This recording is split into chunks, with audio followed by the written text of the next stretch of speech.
Good morning, good afternoon, good evening, everyone, depending on what time you guys may be watching this video. This is obviously on chapter 15, arterial, intravenous, and special collection procedures. Chapter 15 in your textbook starts on page 473.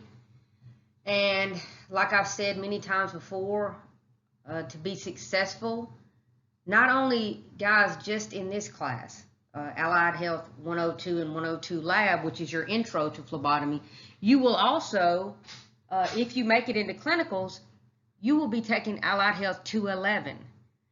And one of the things in 211 is a review for your ASCP registry exam that you must take to be able to work. And so the same stuff that I'm teaching you in intro will be the stuff that Miss Mullins goes over with you and tests you on to make sure that you're learning this stuff. And a lot of this stuff, it just takes going over and over and over it to get it memorized in your mind. And not only do you have to memorize things, you have to remember, what test needs to be transported chilled, what goes in what tube, and all these things. But you have to take all this knowledge that you gain in both lab and lecture, put it together to be able to critically think through scenarios that you will face as a phlebotomist.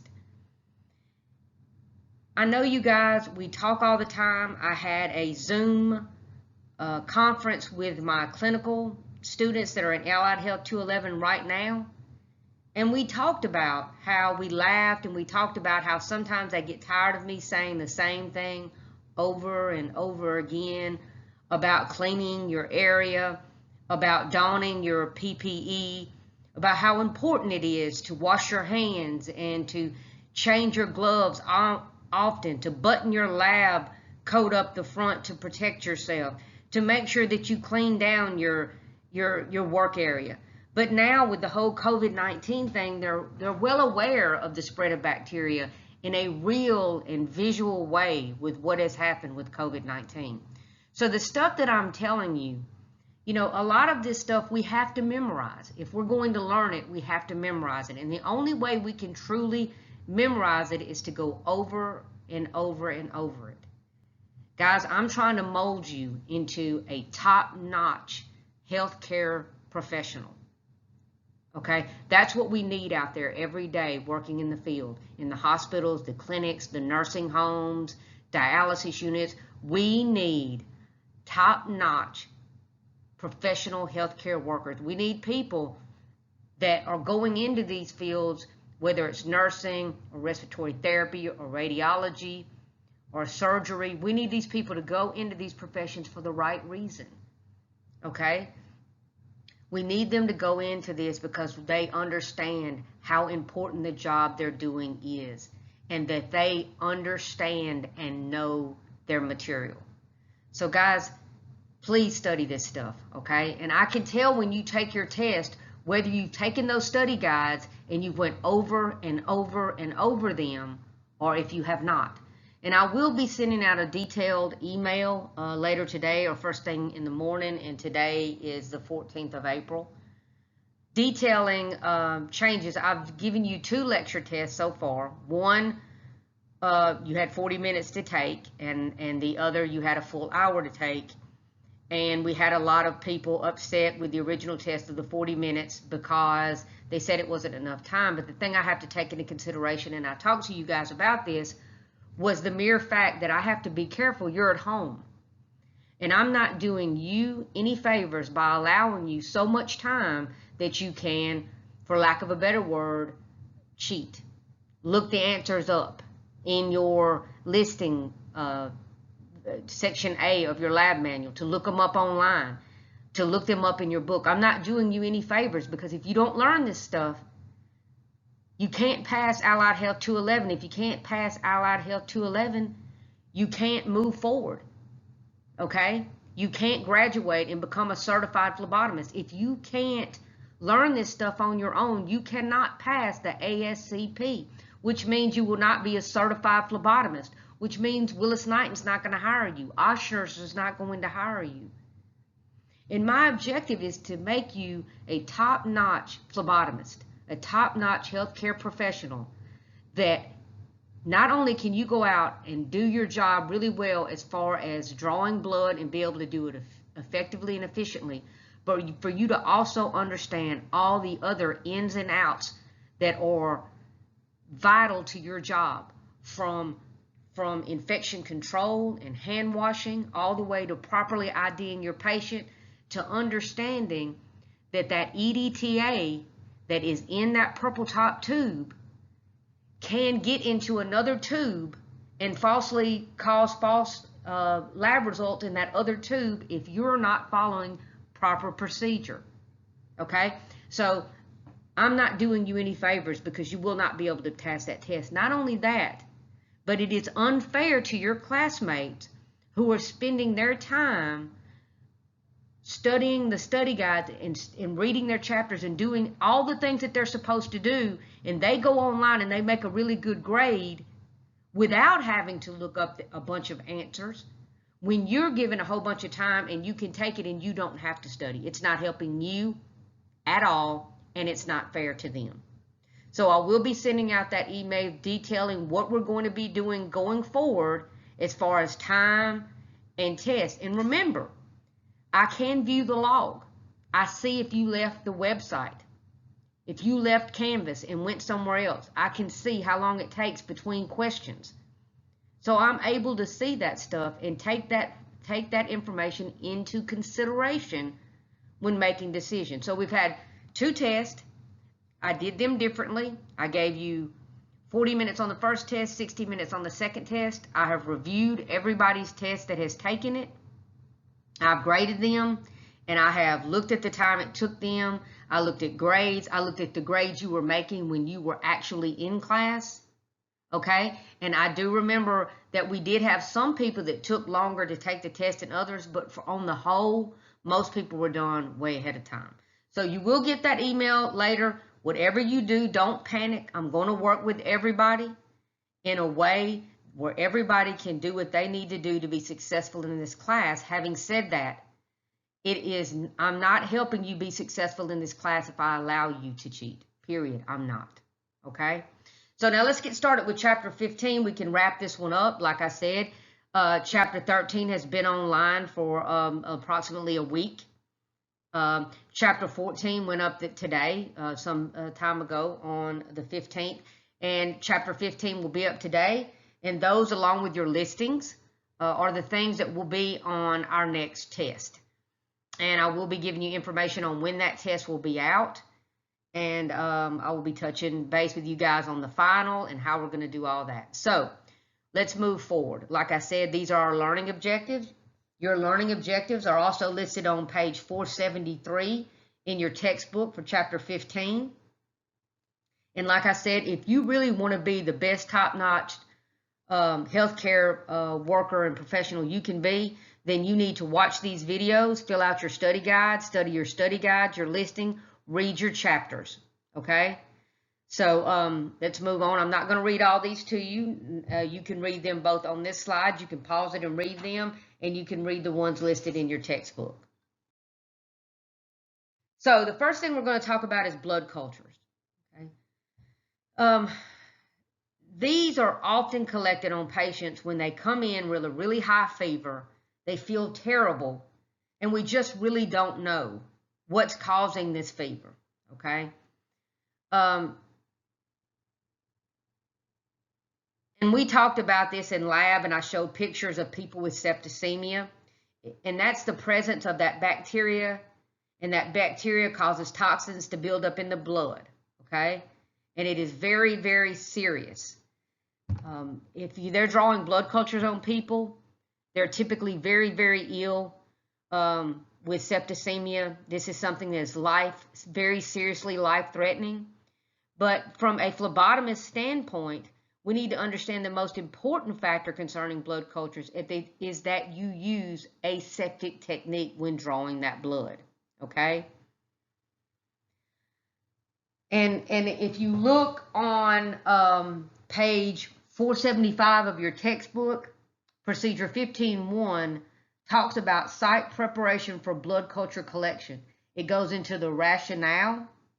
And under the rationale, it talks about obtaining a sterile puncture site because bacteria, as we know, is normally located on your skin, on the surfaces around you, on items even floating in the air. And that bacteria could contaminate your blood culture if you don't properly clean your area and you don't properly clean the site that you're going to perform your venipuncture. And this isn't a surprise to you guys because I preach this in lab over and over and over again about infection control, about washing your hands, cleaning your work areas, cleaning the bottom of your phlebotomy trays, washing your hands, donning your gloves, changing your gloves out in between, how vitally important it is to clean your blood drawing chair before and after each patient, how vitally important it is to clean your area. And we've talked about not dragging that bacteria back into the area that you're drawing, to use to clean your finger, your index finger on your non-dominant hand, and that's the finger that you use to read palpitate with.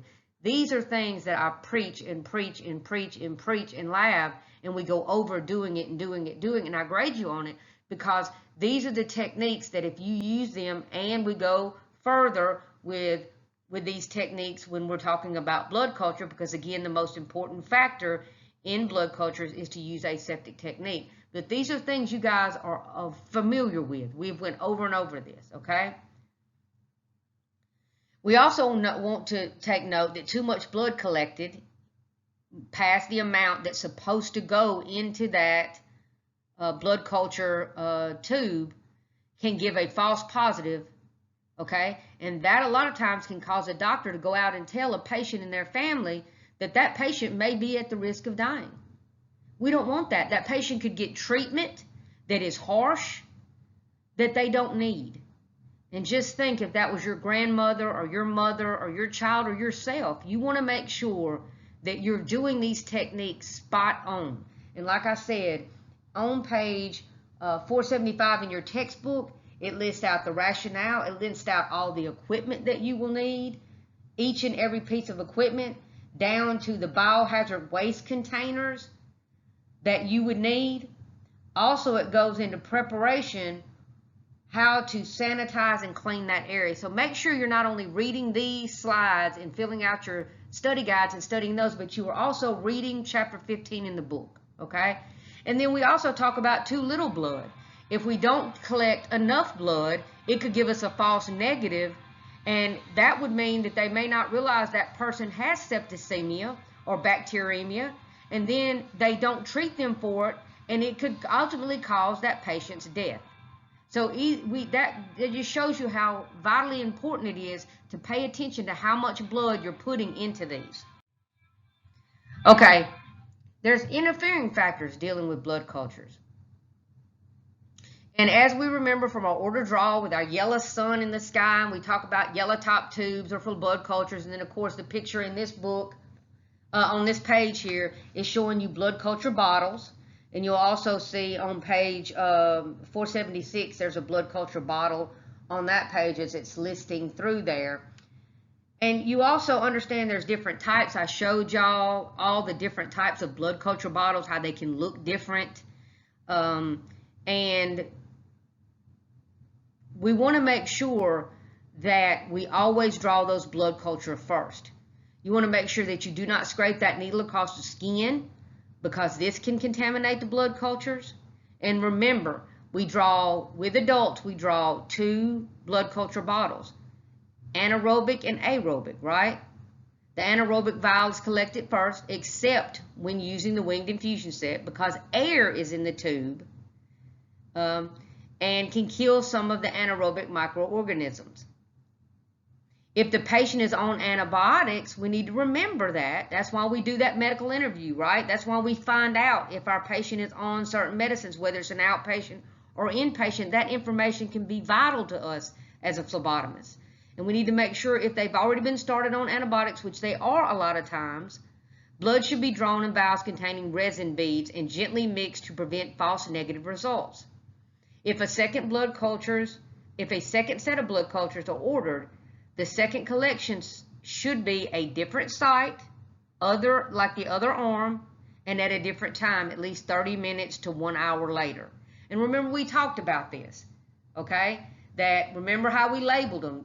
When we label the blood cultures, it's different than when we label the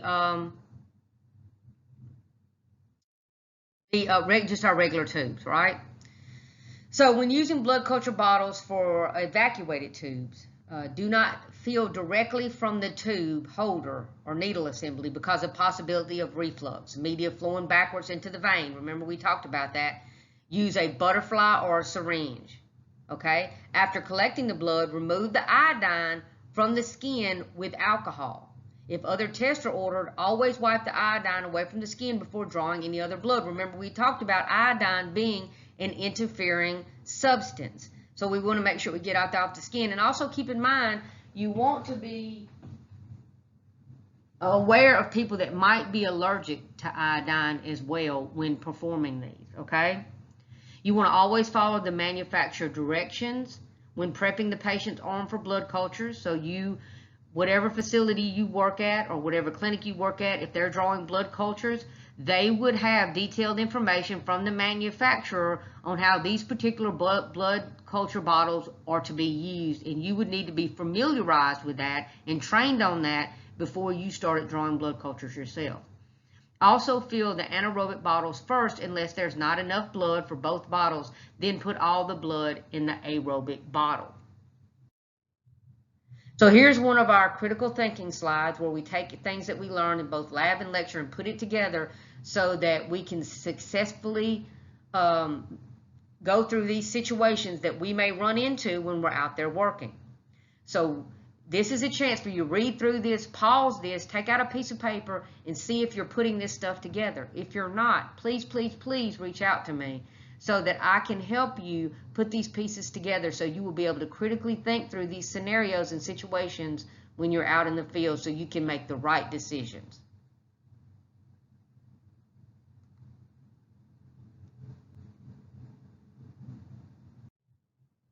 Okay, now moving on to the glucose tolerance test, the GTT. Okay, and again, like I said, guys, make sure that you're reading your chapters as well. If you will notice in your textbook, starting at the very bottom of chapter 15 on page 483, it talks about the glucose tolerance test, GGT, and it also gets into, and we will too as well, about the hemoglobin A1C test.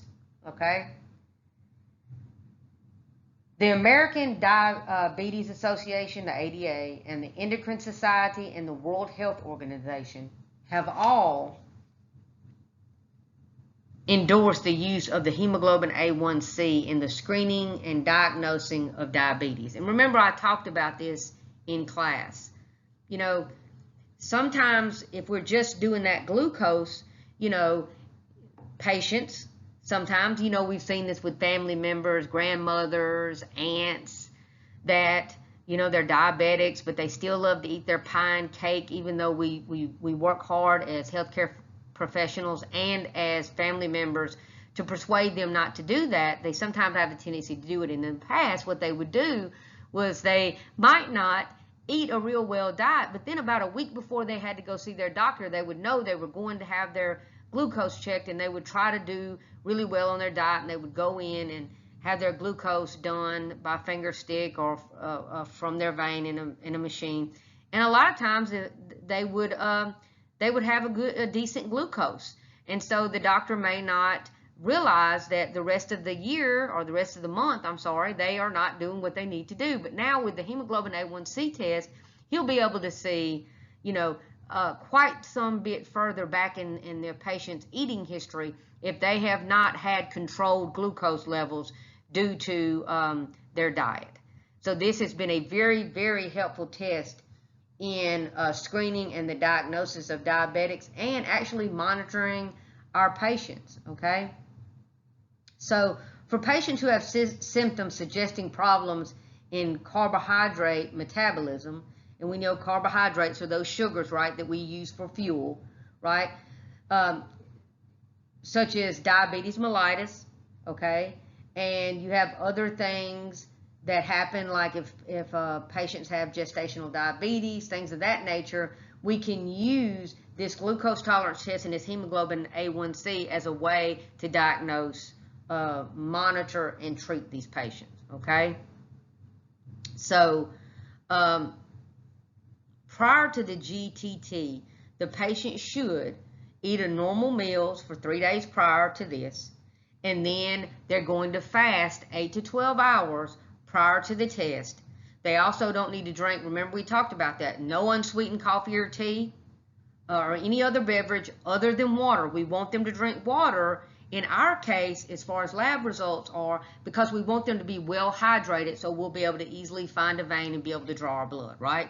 We also need to make sure, and we need to know this, because a lot of times a phlebotomist will be the one giving the patients these instructions prior to them coming back in and having this test done. They do not need to smoke. They do not need to chew any type of tobacco or gum, because it could interfere with these results. They don't need to exercise, and they don't need to have been ill within the last 2 weeks. If they've been seriously ill within the last 2 weeks, we need to notify our physician so we can make a decision on when we may want to reschedule this test, especially when we're diagnosing these diabetics. We need to really make sure we're getting all this stuff done so we can properly diagnose, monitor, and treat these patients. So continuing with the glucose tolerance test, you want to first obtain a fasting blood specimen, okay? And now if the results are normal, then a standard, and remember what I said, if the results are normal, okay, then a standard dose of glucose solution, the glucola you see in this photo right next to us, is given. If the results are normal, abnormal, the physician should be notified. From there, it is going to be up to that physician as how you should proceed. Then, if they are normal and you give them the standard dose of glucose solution in that glucola, then the samples are taken at the half hour, 1 hour, 2 hour, and 3 hour after that glucola is finished. Okay? If the patient is normal, glucose levels should return to normal within 2 hours after ingestion of that glucose. Now, you may be saying, well, I see 3 bottles in that photo. What's that standard dose of glucose? It's 75 grams for an adult and 1 gram per kilogram of body weight for children. 1 pound is approximately equal to about half of a kilogram. So a dose of 50 to 75 grams is recommended for gestational diabetes, and in most cases, most places use the 75-gram bottle that you see in the picture. The patient must start and finish the drink within 5 minutes. So in other words, you draw that fasting glucose specimen, it's normal, so now you're going to give her the 75 grams of glucola.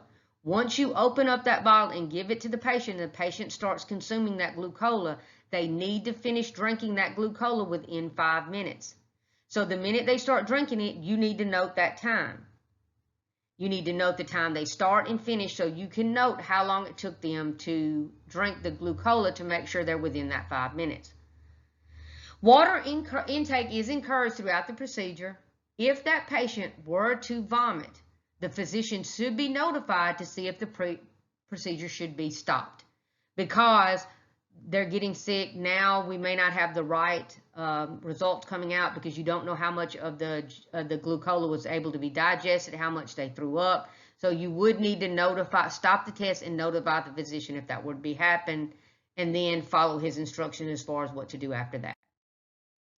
So continuing with the GTT, the tube should be labeled with the basic 6 as well as 30 minutes, 60 minutes, etc., depending on which one of these they are at the time they're drawn. The times are always calculated from when the patient finished drinking the glucola. Each specimen should be sent to the lab immediately.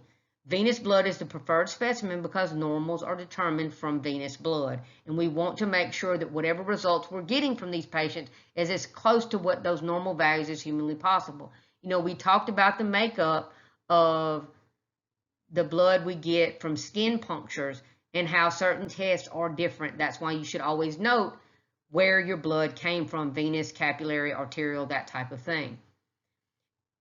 SST or gray top tubes should be used, but really gray top tubes are the tube of choice. Medications that interfere with that GGT are listed below. Alcohol is one that we really need to make sure we take into consideration. That's why you want to make sure that alcohol is dried on that skin before you draw that specimen.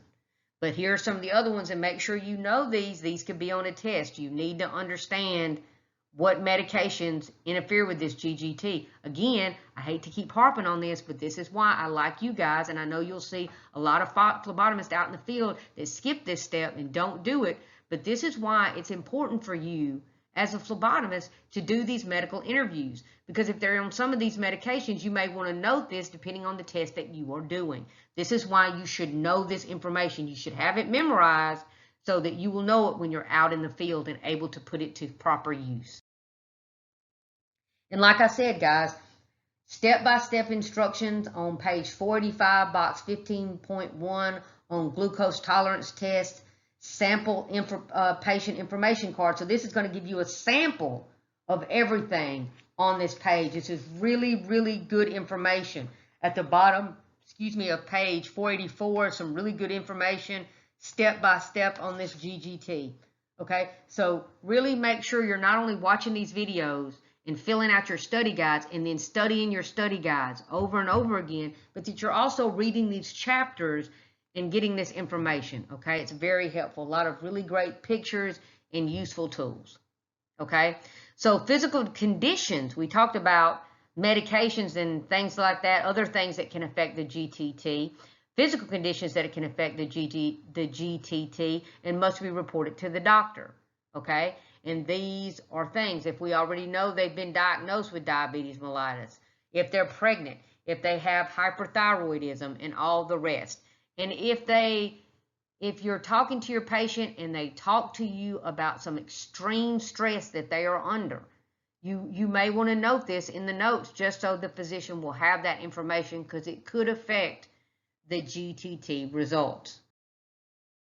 So here's another one of our thinking slides, right? Where we take everything we learn, we put it together and be able to analyze the situation out in the field and make sure that we are able to put all our information together to properly analyze this situation. These are situations you may come in contact with when you're out there working. So now make sure, like again, the beauty of this is you can pause this slide, answer this question on a piece of paper, then start it back up and see if you got it right. If you didn't, does it make sense to you what you missed? Are you understanding this? Because if you're not understanding these situations, please make sure you reach out to me so I can help you put the pieces together so that you can be as successful as possible out in the field.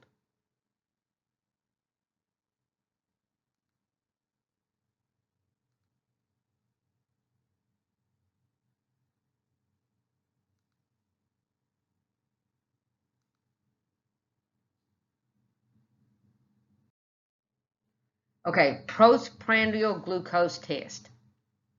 Okay, so we have what we call a 2-hour postprandial glucose test, and it's used to screen patients for diabetes, right?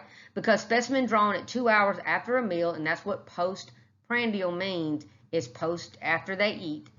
After meals are rarely elevated in normal patients. So normally you can eat something and it may spike your production of insulin.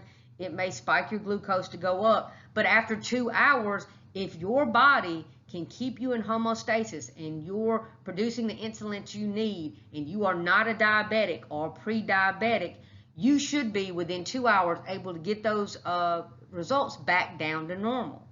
And like I said, postprandial means after a meal, right?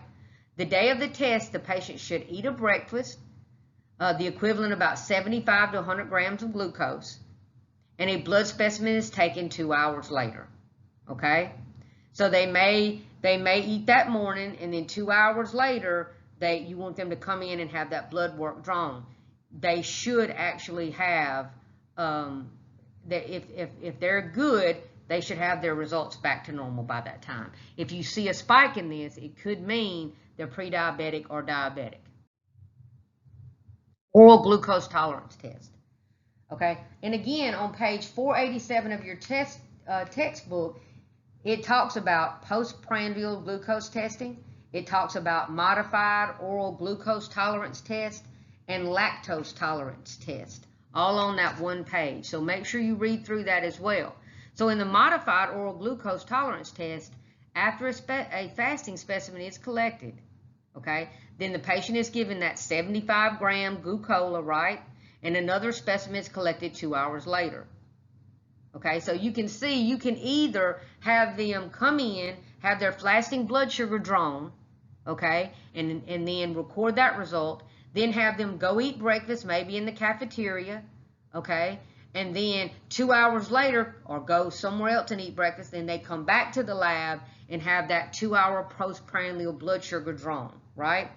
Or if that's not, that may not be the way your facility or your doctor's office does it, another way they could do it is give them that 75-gram glucola in place of going to eat, which really, honestly, is much more accurate because you are dictating that 75 grams. It's hard to be sure when you send them off to go eat, they may be consuming a lot less or a lot more considering on what they eat, not even knowing that. And so this is really a more controlled situation, okay? And then looking at that hemoglobin A1C test, that, okay, so the hemoglobin A1C, if it stays high for 120 days of the lifespan of that RBC, and we talked about this before, I told you the normal lifespan of that RBC is approximately 120 days. That's how long it lives, right? And so the sugar-coated hemoglobin that is inside that cell, you can tell over that 120 days better what they've been eating over that past 120 days versus what they just ate today or 2 hours ago or this morning, right? So it can give you a better record of what they've been eating for longer terms of time, right?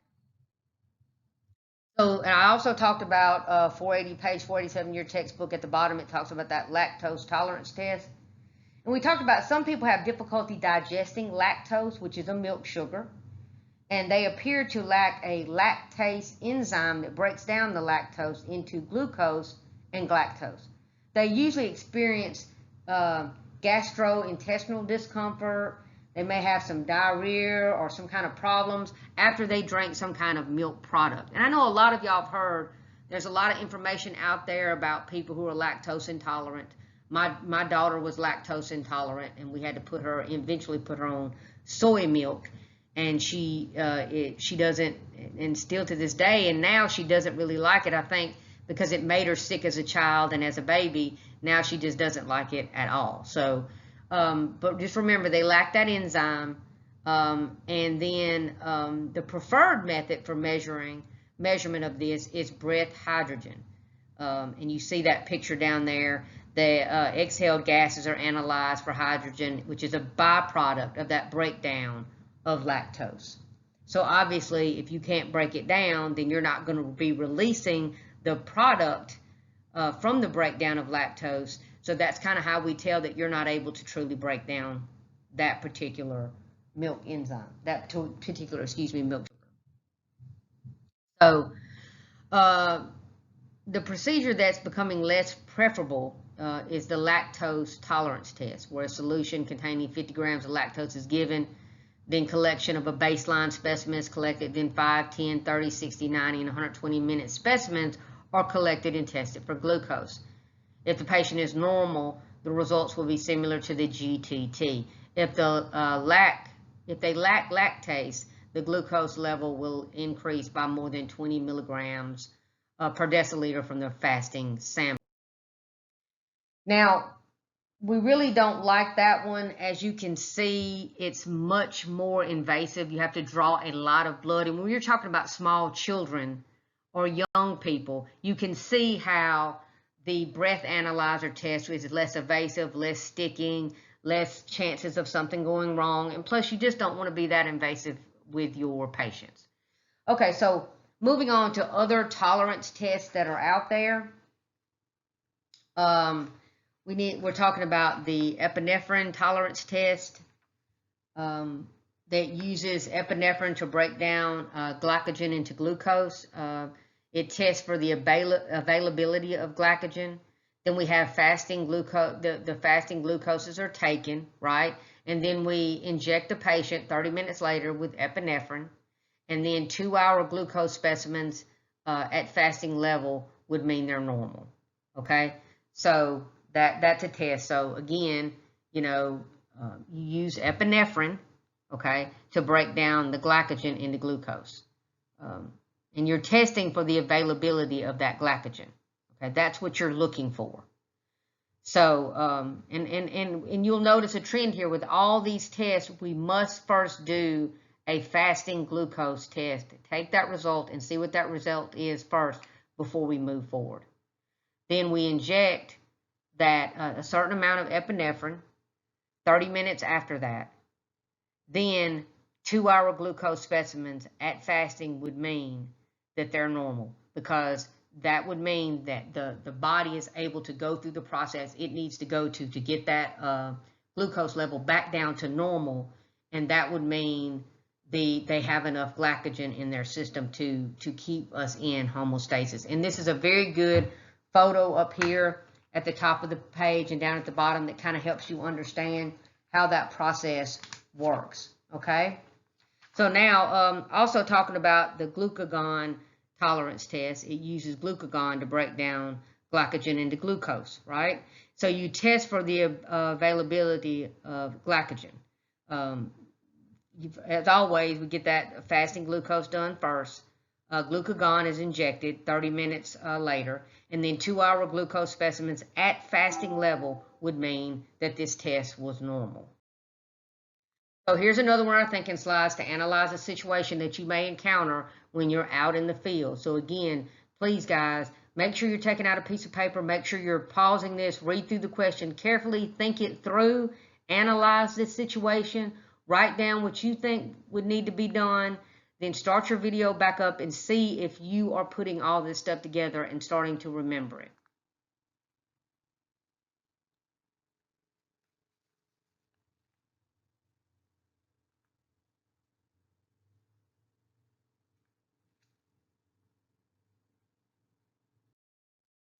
Okay, going on with other tolerance tests, we have the dextrose tolerance test, and it tests for malabsorption.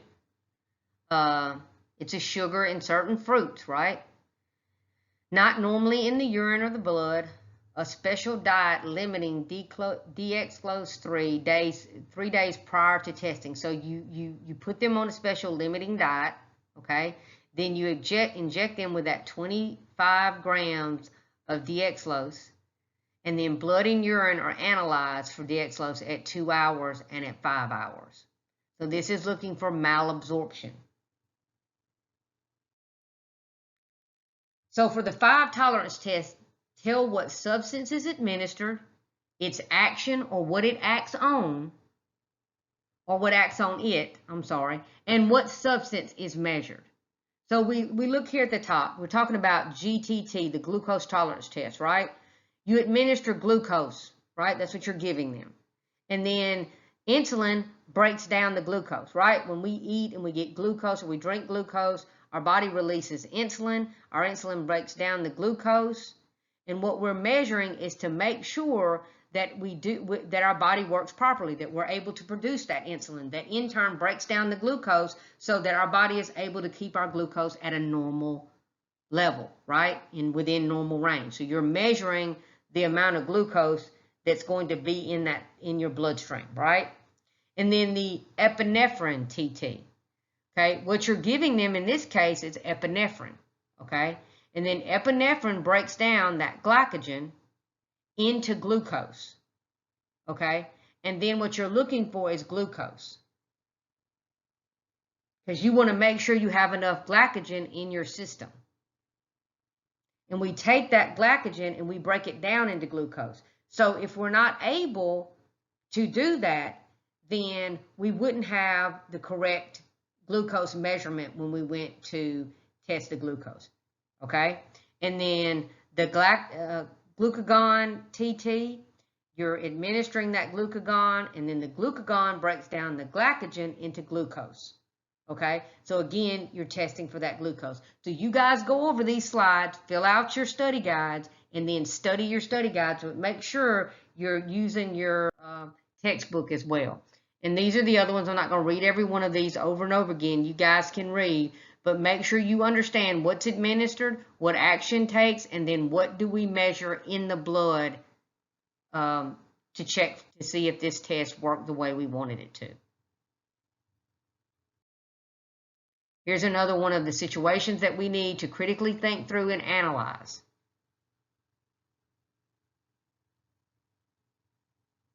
This is just a way to see if you are learning what you need to learn, if you're able to put all this stuff together and critically think this stuff through. This is a great tool for you to use to study.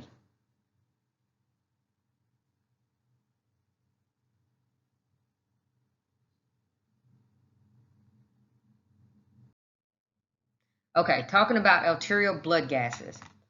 And in chapter 15, we talk about the procedure on page 492 is radial ABG procedure. It starts on page 491 and goes over 492. And on page 488, we start talking about arterial blood gases, ABGs. And these provide useful information about the respiratory status and the acid-base balance of patients with pulmonary, and we know pulmonary talks about lungs, right? Diseases or disorders. The term arterial blood gas analysis refers to the measurement of the partial pressure of the physiologically active gases in the blood, the PO2 and the PCO2, the blood pH, and the oxygen saturation in hemoglobin. Usually, these are done on more critical patients, okay? So, 3 tests performed on that ABG that I want to make sure that you're aware of, right? You need to understand what that ABG test is and what it provides, right? We went over that. I just talked about that. We need to understand that. Because a lot with pulmonary disease such as COPD, emphysema, lung cancer, things of that nature, but also people with diabetes, they can run into ketoacidosis and other issues like that we need to monitor, and so we could be doing arterial blood gases on patients with diabetes mellitus as well. So, in 3 tests performed on the ABG specimens are your pH, your PO2, and your PCO2. Okay, make sure you understand that. And that arterial blood is used rather than venous blood because arterial blood has the same composition throughout the body. Okay, so make sure you understand that. It has the same composition throughout the body. And make sure you're reading page 488 down at the bottom on arterial blood gases. There's some great pictures showing the brachial, ulnar, and radial arteries. It gives a lot of really good information in your textbook to go along with these PowerPoint slides so that you can effectively learn this information, okay? So, radial artery puncture sites. Okay, so the radial artery, and like I said, there's some pictures here, and I know they're smaller, and it's a little hard to see usually on a laptop or a computer screen. But if you look on page 489 of your textbook, there is some really good, bigger, more detailed pictures that will really help you, okay? So we look at the wrist. So the radial artery, which is located, and I've told y'all this before, on that thumb side of the wrist, is the artery most frequently used for ABG analysis. This artery has collateral flow. And we talked about the Allen test, right? We talked about that before. It has collateral flow, which means that the hand is supplied with blood from more than one artery, both the radial and ulnar arteries. And you'll see this in this picture. You'll also see again on page 489 this picture. That means if something were to happen to one artery, that hand can still get artery blood flow from the other artery, which we never would want to damage anyone, but just if something were to happen, it does give you an option, and that's why it's more frequently used for ABG analysis. So the radial artery lies over ligaments and bones of the wrist and can be easily compressed to lessen the chance of a hematoma. That's another reason we like to use it. Drawback from using the radial artery is its small size.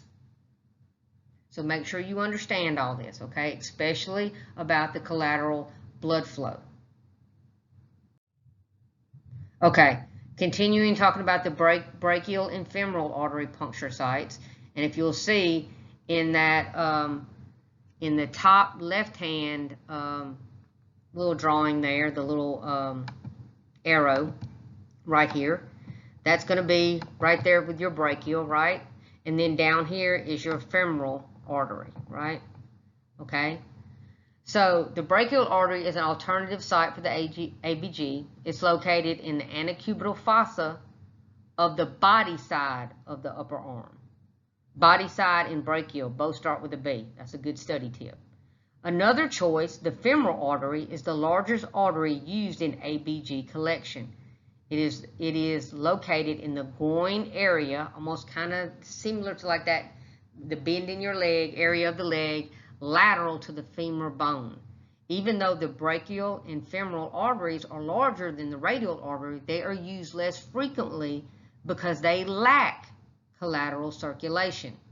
Okay, so we never want something to happen and then that area of the body, whether it's a part of the arm or part of the leg or somewhere, that was now no longer able to get arterial blood flow to it, because then we're not getting oxygen to it, right? And then gangrene could sit in and we could lose the hand, the finger, whatever it may be. So these are areas that we just don't use for repeated sticking for ABGs. We try to avoid that at all costs. And if they are getting arterial blood, usually from the femoral artery, there's usually a line in that femoral artery, and usually only well-trained people that have extra training would ever be even drawing blood from that line.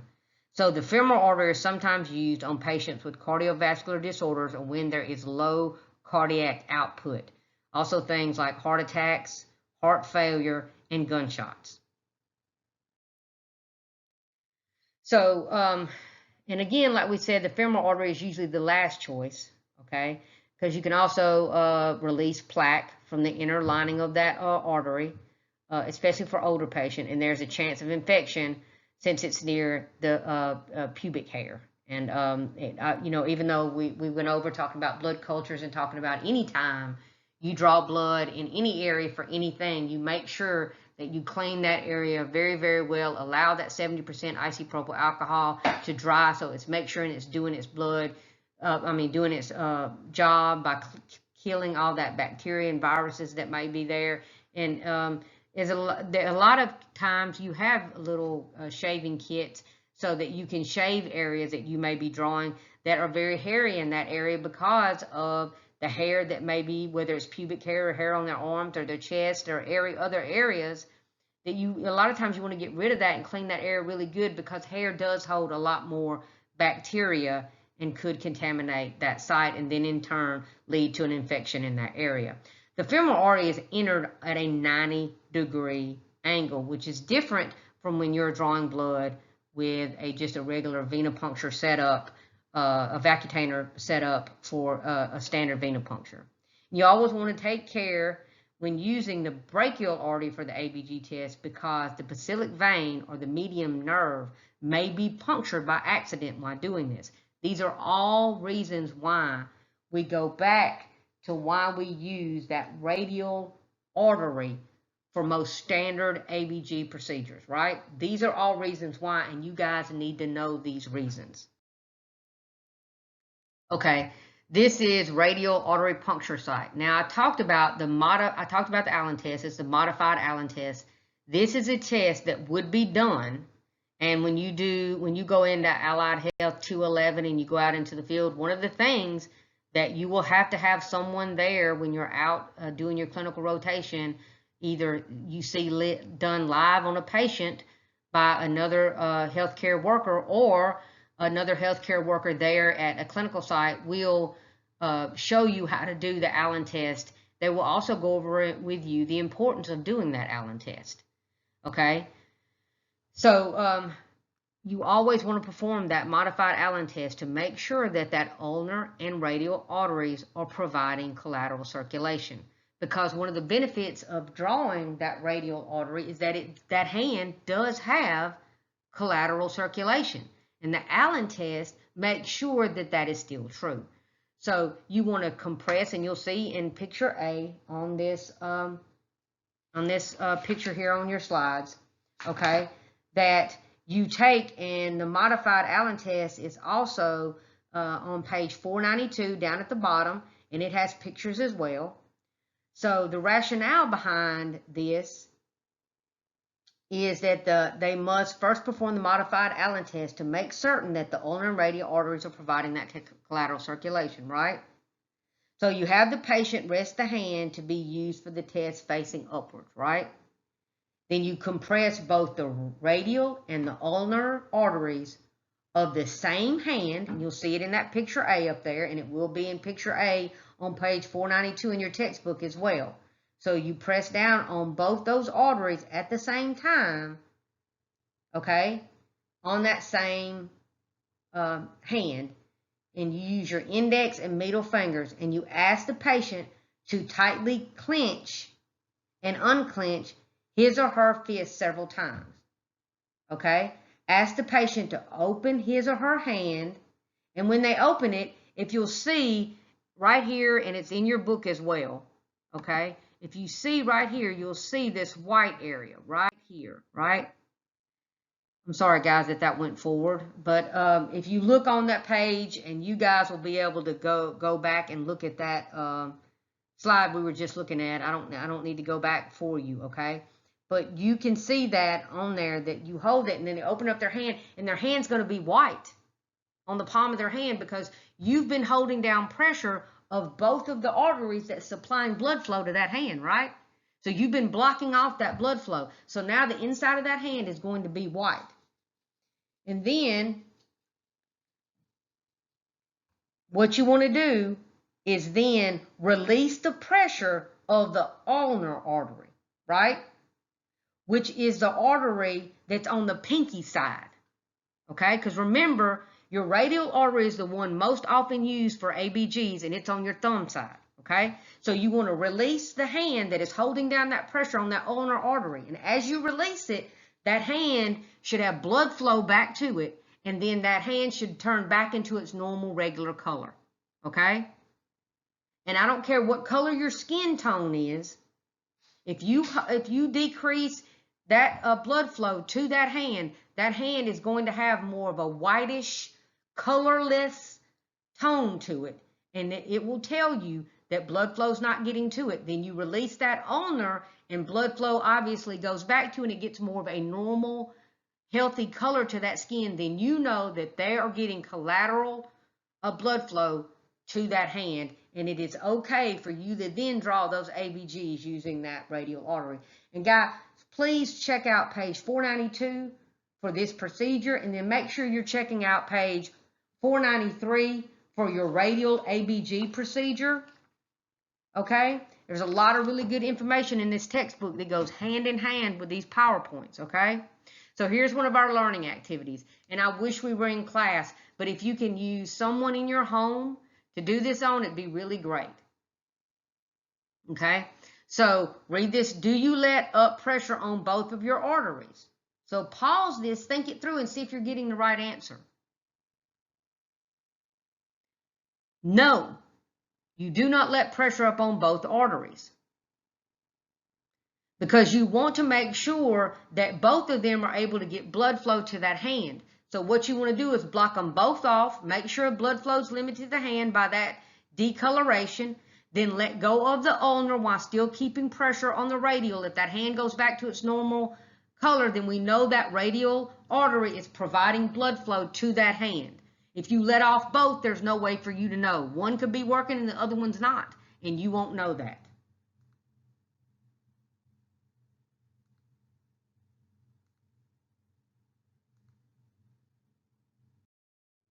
Okay, so radial ABG procedure, like I said, I'm not going to read this procedure for you, but you will see each and every step that goes on to this.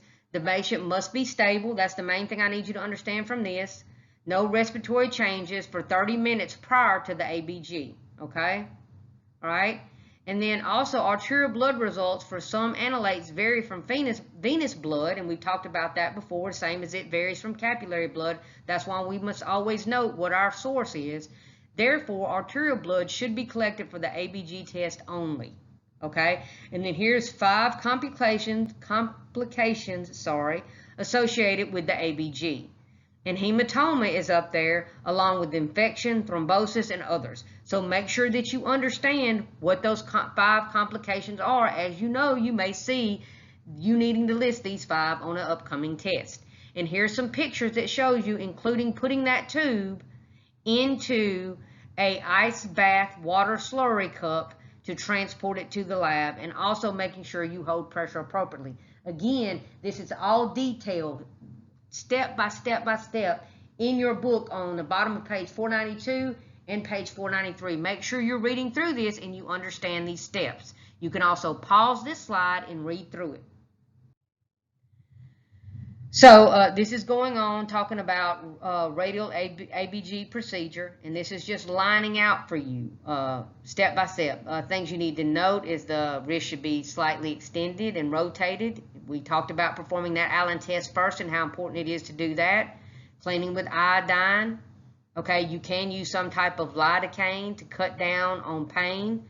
No tourniquets necessary because you have arterial pressure, so it's going to be easy to find that artery. You use heparinized 1 to 5 ml syringe, and it gets full, okay? You go in at that 45-degree angle is used for the radial artery puncture, right? And you collect approximately 1 ml of blood, avoiding any air bubbles. Then you remove the syringe needle, apply direct pressure for at least 5 minutes. Mix the blood with the heparin in the syringe. We talked about how to do that. You label it, because remember, we never labeled anything before we draw the blood, and you immediately place it in that ice water slurry, okay? Now, before leaving, the healthcare worker should clean off the iodine with alcohol and apply a pressure bandage. The primary nurse should be notified so that the area can be checked frequently for bleeding. The specimen should be analyzed within 10 minutes of getting it down to the lab. Now, the needle length and gauge used for ABGs is 1 inch long by 22 gauge, okay, which is a smaller needle, and I've showed y'all repeatedly different needle types in the lab, right? And then a butterfly needle is never used to draw ABGs because of the air that is in that tubing. So make sure you check with your book too on these procedures so you can understand how they work. So going on to therapeutic drug monitoring, TDM is used to monitor the serum concentration of certain drugs. It is used if the drug is highly toxic, because we want to make sure that they're getting enough to treat them for what this drug is treating them for, but not so much that it causes them any kind of kidney, liver damage, or understandably can be toxic and kill them. We want to make sure they're not under or overdosed, because there's serious consequences to both. And we need to monitor any drug reactions. You need to see if the patients are metabolizing the drugs at different rates. And we know that if your kidneys and liver don't work as well as someone else, you may not be able to break this medicine down and get it out of your system as fast as somebody else. So we need to be checking that. TDM is often used for patients taking anticonvulsant drugs, in other things, lithium, and antibiotics, gentamicin, vancomycin, things of that nature. And also chemotherapy drugs, but all these drugs, and make sure you know some of the drugs that that patients are taking that they may have the TDM done on. And if you see this picture down at the bottom, these are usually time tests, and we're looking for the plasma concentration of these drugs. And remember, there's peaks and troughs. Okay, peaks are usually tested right after the medicine has been administered to the patient, and you want to make sure that they got the amount that they need and it's in there. And the trough is usually done right before you're going to give them their next dose, to make sure that the dose is down to a safe level, because we wouldn't want it to be really high because they weren't able to flush it out, or for whatever reason it may be, and then you hang another bag of drugs on them. You could send them into an overdose and a much more toxic level. So to evaluate drug levels of many drugs, dosage levels of many drugs, the collection of trough and peak levels are necessary. And that's what I talked about, okay? And so also the random level is appropriate for drugs administered by continuous infusion after enough time has elapsed for the drug to reach an equilibrium, okay? So remember, you have troughs, peaks, and randoms. And if you look on page 494 in your textbook, it talks about therapeutic drug monitoring. There's a lot of really good information in here about collection of trace elements, genetic molecular testing, and information required for therapeutic drug monitoring. Things like the patient's name and identification number, patient's location, the test that was ordered, the requesting physician, collection time and date, mode of collection, and we talked about this before, whether it's venipuncture, central venous catheter, or anything of that nature, whether the order is for a peak level, trough level, or continuous infusion random level determination, the time and date of the last dose, time and date of the next dose, a unit nurse's verification that the dose was administered. These are all things that laboratory personnel must acquire and document additional when performing these TDMs. A healthcare worker may be asked to obtain that information. So you just need to know that's some information that you might have to obtain when talking about TDMs. So several drugs cannot be drawn in an SST tube, right? Because falsely low levels of some drugs have occurred. SST tubes should be avoided for TDMs unless elevated and determined not to interfere. Evaluated and determined not to interfere, okay? So your particular institution will let you know whether there's certain TDM testing that does not need to be done in SST tubes, or they may just make the generalized rule not to use them at all, which most sites do. Time of collection is more critical for drugs with shorter half-lives, such as gentamicin, tobramycin, and other drugs like that, because they don't break down as quickly. They break down, they have shorter half-life, so they break down pretty quickly. And so testing those is vitally important because they're going to break down pretty fast, and you need to make sure that you get those timed out properly.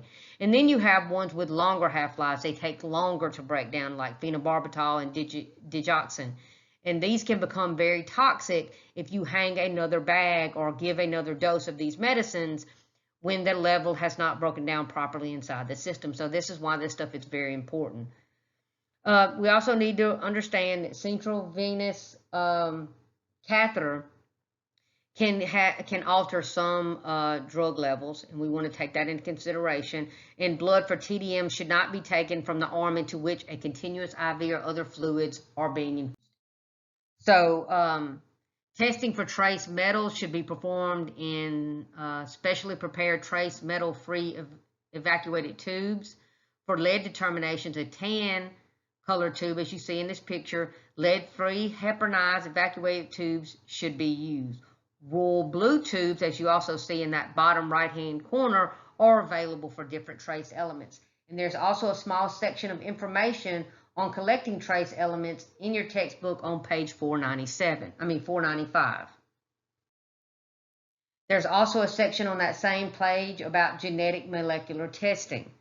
The genetic molecular testing requires an informed consent from a patient prior to the collection in a lavender or purple top tube or specifically designed collection tubes. And most of these will be going to reference labs, and those reference labs will most likely dictate to your facility what particular tubes they want for whichever genetic molecular testing you're doing.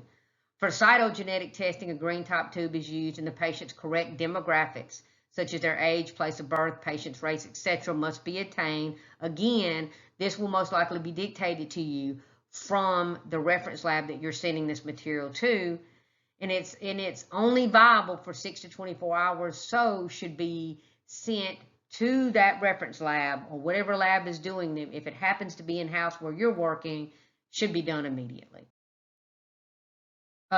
Intravenous IV lines are used to administer medications, blood, or other fluids.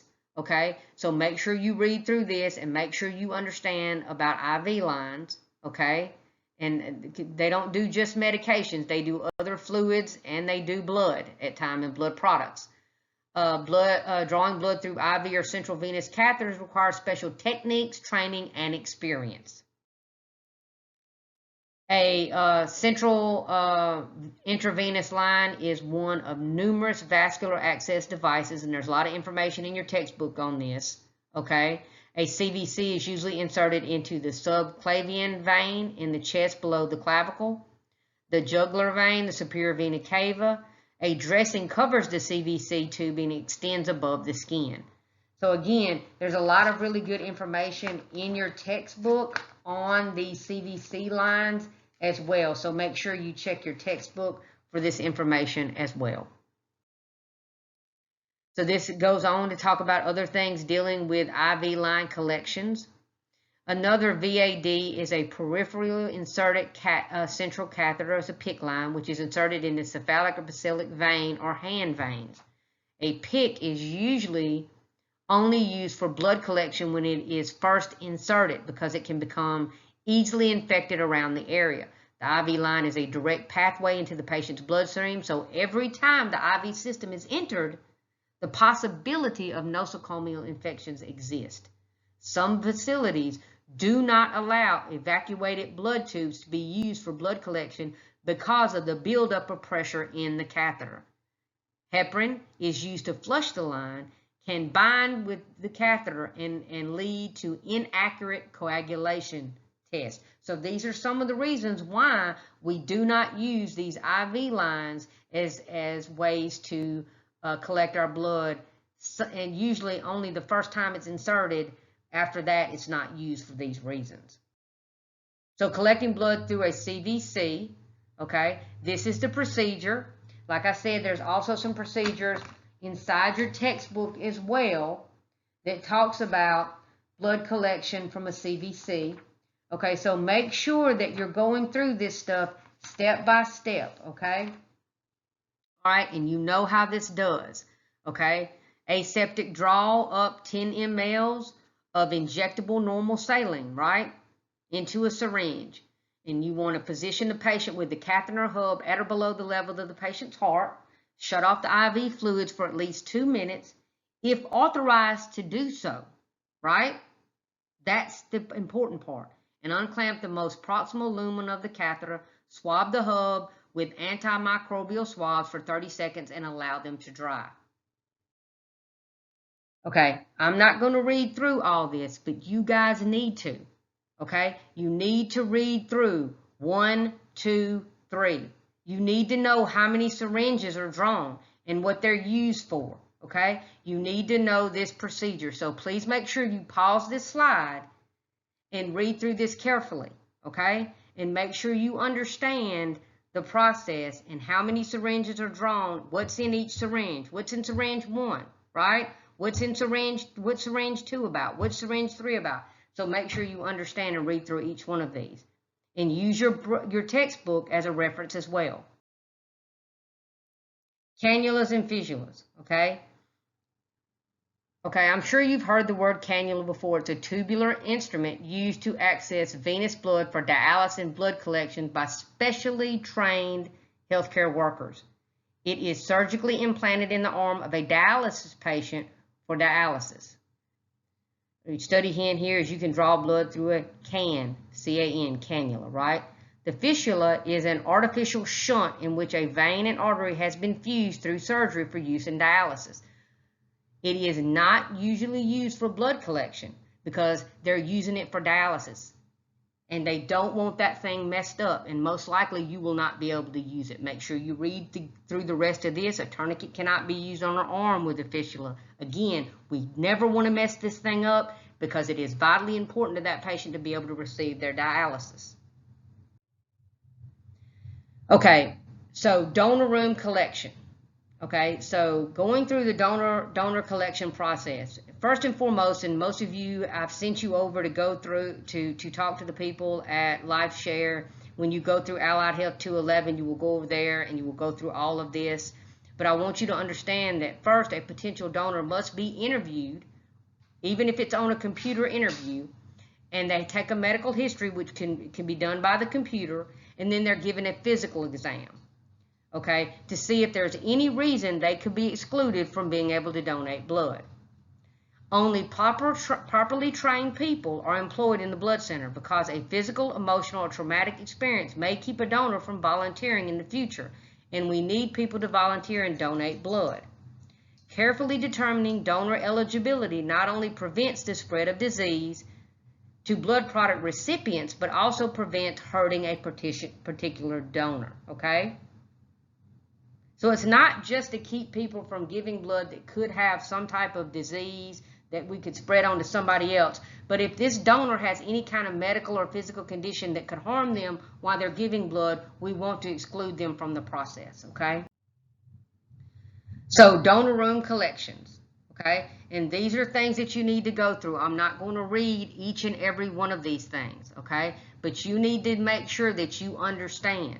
And you want to understand that they want to help minimize dizziness and fainting. Donors are encouraged to eat 4 to 6 hours before donating blood. You know, guys, that when we're in there when we have to draw each other's blood in lab, I always tell you, make sure you're hydrated. Make sure you're eating something before you come to class, because if you come in there on an empty stomach and you're about to have your blood collected, it could lead to more dizziness and fainting, right? Here's the physical exam that's done on that patient prior to donation. Make sure you understand that about weight, temperature, and pulse and blood pressure. Looking for skin lesions, their general appearance, doing a hematocrit or hemoglobin with the copper sulfate method, which is that blue liquid that we drop a drop of blood into and look for, and it has to do with specific gravity, and an extensive medical history, which is most likely done on computer these days to make sure that we're getting the best possible blood product in the market, okay? So autologous transfusions, that's when a patient donates his or her own blood before an anticipated surgery. If you know you're going to have surgery in a few months, you can go and donate your own blood so that it is on a hold there for you in case you were to need it. It prevents transfusion, God, I can't speak today, guys, transfusion transmitted infections, diseases such as HIV and hepatitis B, right? And eliminates the formation of antibodies in the transfused patient's system, okay? So if it can be done, it really is the best method for you. And then let's talk about therapeutic phlebotomy. There is a such thing, even in this day and time, as therapeutic phlebotomy. It's the intentional removal of blood for therapeutic reasons. It is used for polycythemia or other diseases in which there is an excessive production of blood cells. Records in the blood bank should indicate the patient's diagnosis, physician's request, and the amount of blood to be taken. Generally, the patient should be bled more slowly than a healthy donor because obviously they have something wrong with them if this is what we're having to do, right? So we want to make sure we drain that blood very slowly, and the resting period that they rest after this should be extended from a normally healthy person that gives blood. The blood obtained may be used for homologous transfusion if deemed suitable by the blood bank director and the patient's doctor. So in summary, we talked about ABGs and capillary blood tests, bleeding time, blood cultures, the 5 different tolerance tests, therapeutic blood monitoring, trace metal tests, CVC collection, those cannulas and fissulas used in dialysis, and blood room, donor room